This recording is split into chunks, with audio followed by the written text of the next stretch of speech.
Hello guys, welcome back to my channel. I am sorry guys, पीछे से बहुत ज़्यादा नॉइज़ आ रही होगी, डक की आवाज़ आ रही होगी। यहाँ शायद फंक्शन चल रहा है पीछे, तो उसकी आवाज़ आ रही है, बट अब मैं उसका कुछ नहीं कर सकती, तो इसके लिए I am very very sorry. But जितना हो सके आप मेरी आवाज़ पे कॉन्सेंट्रेट कीजिएगा। मैं कोशिश करूँगी कि मैं लाउड बोल सकूँ और आपको मेरी वॉइस क्लियर आए, आप उसे समझ सके, क्योंकि आई नो आपको शायद दिक्कत हो सकती है, इसलिए मैं कोशिश करूँगी कि मैं क्लियर बोलूँ और लाउड बोलूँ और आपको कोई दिक्कत ना हो। और थैंक यू गाइस, जो आपने इतने प्यारे प्यारे कमेंट किए, सपोर्टिव कमेंट किए।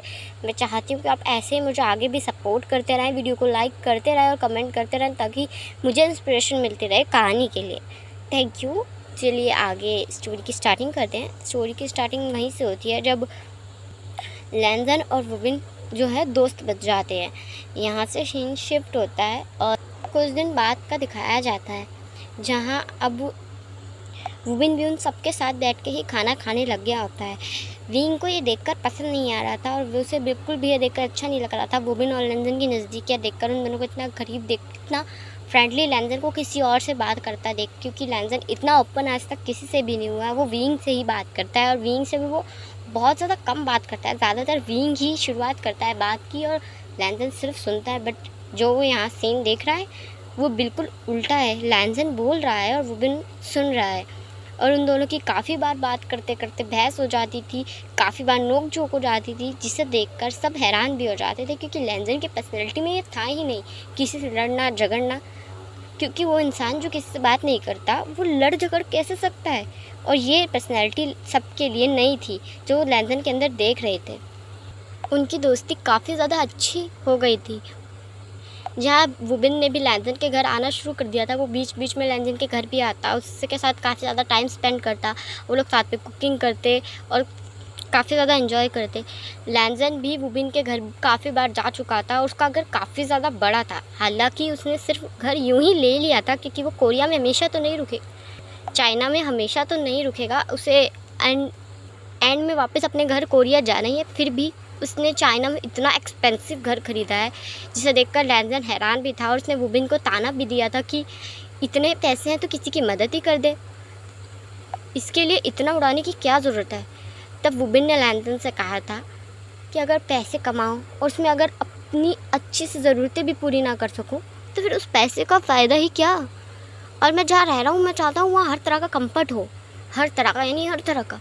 इसलिए ये घर ख़रीदा और घर में हर एक लग्जरियस चीज़ रखी, ताकि जो मुझे चाहिए हो वो मुझे मिले, मुझे कुछ लेने के लिए बाहर ना जाना पड़े। यहाँ से सीन शिफ्ट होता है और कुछ दिन बाद का दिखाया जाता है, जब सब बैठ के आपस में बातें कर रहे होते हैं। वुबिन भी वहाँ बैठा होता है और लैंजन भी बैठा होता है। विंग के साथ उसकी न्यू गर्लफ्रेंड बैठी होती है, जो कि उससे काफ़ी ज़्यादा चेप हो रही थी, यानी बहुत ज़्यादा क्लोज़ हो रही थी और काफ़ी ज़्यादा फ्रेंडली होने की कोशिश कर रही थी। पर लैंजन जितना हो सके उससे इग्नोर करने की कोशिश करता, क्योंकि वो पसंद विंग को बहुत ज़्यादा करता था और इस चीज़ को वो डिनाई नहीं कर सकता था। पर वो विंग को कुछ नहीं कह सकता था। वो सब ऐसे ही बैठ के गप्पे ही मार रहे होते कि तभी वुबिन के फ़ोन पे कॉल आने लगती है। तभी वुबिन अपना फ़ोन उठाकर देखता है और कहता है, इन्हें क्या ज़रूरत पड़ गई मेरी अब कॉल करने की। हाँ, अब कॉल क्यों किया इन्होंने। ये कह के वुबिन उठता है और फ़ोन पिक करने बाहर चला जाता है। तब लैंजन कहता है, मैं अभी आया, 1 सेकेंड। ये कह के लैंजन भी वुबिन के पीछे चला जाता है। तब न्यूसेन कहता है, ऐसा किसका कॉल आया जो वुबिन तो गया गया पर लैंजन उसके पीछे गया। ऐसा तो नहीं वुबिन की कोई एक्स गर्लफ्रेंड हो और लैंजन को इस चीज़ से परेशानी हो रही हो। तब वेंचिंग न्यूसेन को मारते हुए कहती है, होश में आ जाओ, होश में आ जाओ न्यूसेन। और कितनी बार कहा है मैंने तुम्हें, सुबह सुबह मत पिया करो, इस वजह से तुम्हारा ये हाल हो रहा है। पढ़ाई में तो तुम ज़ीरो हो और बकवास की बातें करवा लो तो तुम अव्वल आओगे, अव्वल। तो चुप बैठो मुंह बंद करके और इसे खाओ, फिनिश करो। तुमने ही ऑर्डर किया है ना, इसे खाओ वरना ठूसूंगी तुम्हारे मुंह में।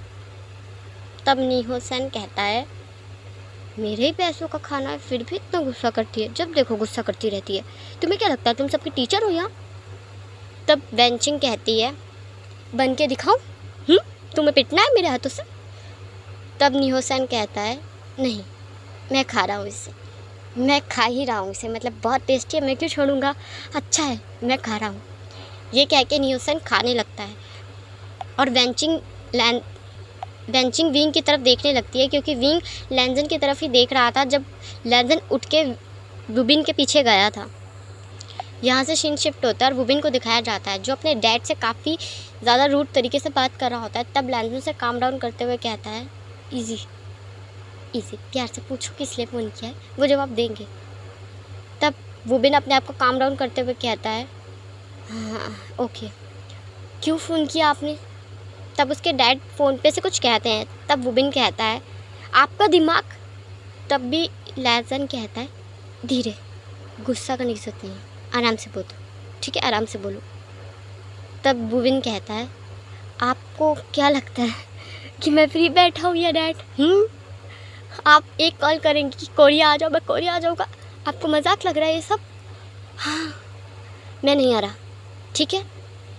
तब वुबिन के डैड कहते हैं, बेटा अगर ज़रूरी नहीं होता तो मैं तुम्हें बिल्कुल नहीं कहता, तुम्हें कोरिया आना ज़रूरी है, तुम्हारे साइन चाहिए पेपर्स पे, अगर तुमने साइन नहीं किए तो बहुत बड़ा नुकसान हो जाएगा बेटा। तुम जानते हो तुम कंपनी के सबसे मेजर शेयर होल्डर हो, तुम्हारे साइन के बिना कुछ भी बड़ा डिसीजन नहीं लिया जा सकता, तुम्हें आना होगा।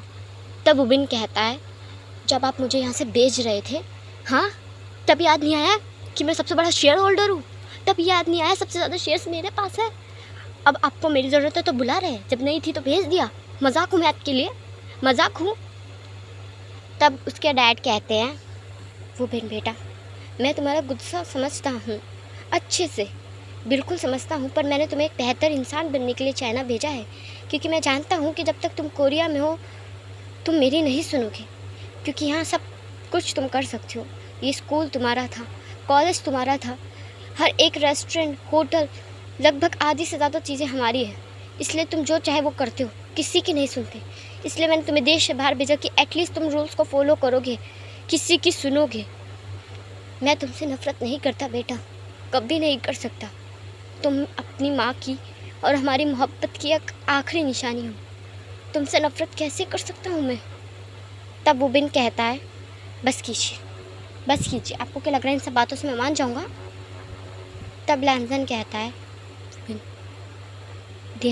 धीरे धीरे बात करो ना, वो तुम्हारे डैड है, तुम्हें इस तरह बात नहीं करनी चाहिए। तब वुबिन कहता है, तुम्हें पता भी है उन्होंने क्या कहा है? डैड मैं नहीं आ रहा हूँ, ये कह के वुबिन अपना फ़ोन काट देता है। तब लैंजन वुबिन की तरफ देखने लगता है और कहता है, मैंने तुम्हें कहा था ना प्यार से बात करने को, तुमसे प्यार से बात नहीं की जाती, वो तुमसे बड़े हैं, तुम्हारे डैड हैं, तुम्हें उन्हें थोड़ी तो रिस्पेक्ट करनी चाहिए। तब वुबिन कहता है, रिस्पेक्ट रिस्पेक्ट मैं रिस्पेक्ट करूँ? मेरा घर होते हुए भी मुझे इस जगह रहना पड़ा चाइना में, मुझे मेरे घर से, मेरे देश से दूर भेज दिया यहाँ पढ़ने के लिए। मेरी बचपन की यादें मेरे घर से जुड़ी थी, वो आखिरी खुशी भी उन्होंने मुझसे छीन ली, और अब उन्हें मेरी ज़रूरत है तो मुझे बुला रहे हैं। नहीं जाऊँगा, जितना मर्जी नुकसान हो जाए मैं नहीं जाऊँगा, मुझे फ़र्क नहीं पड़ता, किसी चीज़ से फ़र्क नहीं पड़ता।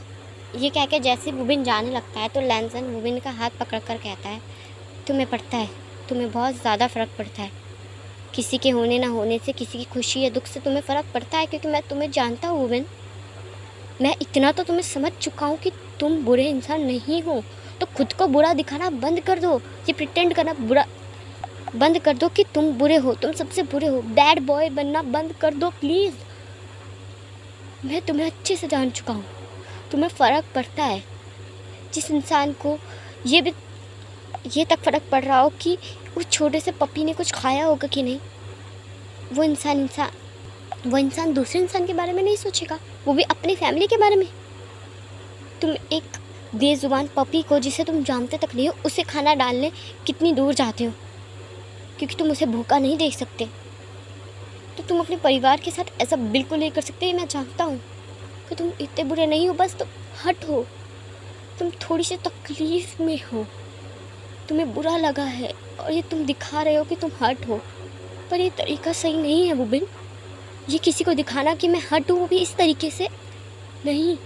अगर तुम्हारे डैड को नुकसान हुआ तो उन्हें तकलीफ़ होगी, और उन्हें भी तकलीफ़ होगी, और साथ ही साथ जो तुम्हारी कंपनी में काम करते हैं उन कितने लोगों को कितना ज़्यादा नुकसान होगा, कितना ज़्यादा उन्हें कितनी ज़्यादा परेशानियों का सामना करना पड़ेगा।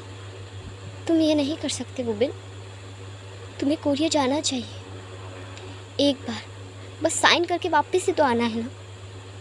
तुम कोरिया जाओगे, प्लीज़ कोरिया जाओ। तब वुबिन लैंजन की तरफ देखने लगता है और कहता है तुम मुझे कंट्रोल नहीं कर सकते। तब लैंजन कहता है मैं तुम्हें कंट्रोल नहीं कर रहा हूँ, मैं सिर्फ तुम्हें बता रहा हूँ कि सही क्या है और गलत क्या है, और मैं जानता हूँ कि तुम मेरी बात मानोगे, मुझे पता है ना वुबिन। तब वुबिन लैंजन को कस के गले लगा लेता है। यहाँ से सीन शिफ्ट होता है और कुछ देर बाद का दिखाया जाता है जब लैंजन और वुबिन वापस उन सबसे मिलने आते हैं। तब वह देखते हैं कि विंग और उसकी गर्लफ्रेंड वहाँ नहीं है। तब लैंजन वेंकिंग से कहता है विंग कहाँ गया। तब वेंकिंग कहती है मतलब क्या, वो तुम दोनों के पीछे ही तो गया था, तुमसे नहीं मिला। तब लैंजन कहता है हमसे नहीं।